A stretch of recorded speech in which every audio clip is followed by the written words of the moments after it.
Mardi dernier, Angela Merkel et Emmanuel Macron signaient le nouveau traité de coopération franco-allemande à Aix-la-Chapelle. Dans la salle, 14 étudiants de l'URCA, l'université de Reims Champagne-Ardenne. Parmi eux, Adama Camara. Il est notre invité. Bonjour, vous êtes étudiant en Master 2 Intervention et Développement Social. Comment avez-vous été sélectionné pour ce dialogue citoyen? Et bonjour, merci de m'avoir invité sur votre plateau.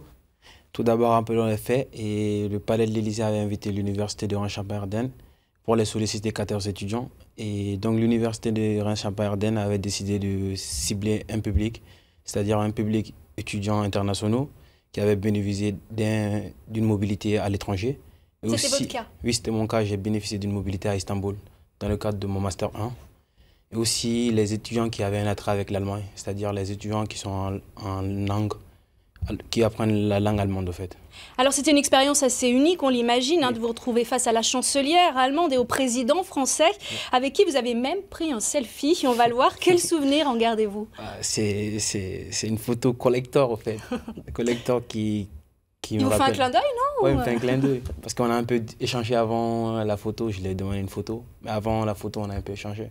Je lui ai posé une question. Vous étiez impressionné? Oui, j'étais impressionné parce que ce n'est pas tout le temps qu'on rencontre un président de la République. Alors que s'est-il dit durant ce dialogue citoyen? Il a duré longtemps? Il a duré 70 minutes. Et il y avait environ 55 étudiants. Non, 55 personnes, en fait, parce qu'il y avait des étudiants, plus des agents municipaux et des journalistes lors de ce dialogue.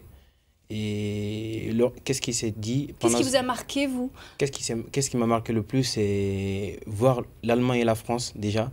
Si on regarde l'histoire de l'Allemagne et la France, on voit que ces deux pays qui étaient auparavant des ennemis jurés, et actuellement, ils réconfortent leur lien d'amitié avec un nouveau traité. Donc du coup, c'est ce qui m'a le plus marqué. Oui, le but de cette signature, c'est de renforcer un peu plus les liens entre l'Allemagne et la France, une manière aussi de réactualiser le traité, vous l'avez évoqué, de l'Élysée de 1963. Quels thèmes ont été évoqués? Les thèmes qui ont été évoqués sont la sécurité, c'est-à-dire que si un pays attaque la France ou l'Allemagne, les deux pays s'engagent à se protéger mutuellement. Et aussi, il a été question d'économie, de la jeunesse avec la mobilité internationale, l'élargissement de la mobilité internationale, aussi du transport. La mobilité, ça c'est vraiment un point qui m'intéresse vraiment parce que j'ai bénéficié de ce programme l'année dernière. Et la suite pour vous alors, après ce dialogue citoyen? Après ce dialogue citoyen, je compte finir mon master et pourquoi pas plus tard travailler dans la coopération internationale. Vu que je fais mon service civique à la direction des relations extérieures et du développement international de l'université de Reims Champagne-Ardenne. Merci beaucoup Adama Camara pour ce retour d'expérience d'Aix-la-Chapelle. Merci beaucoup.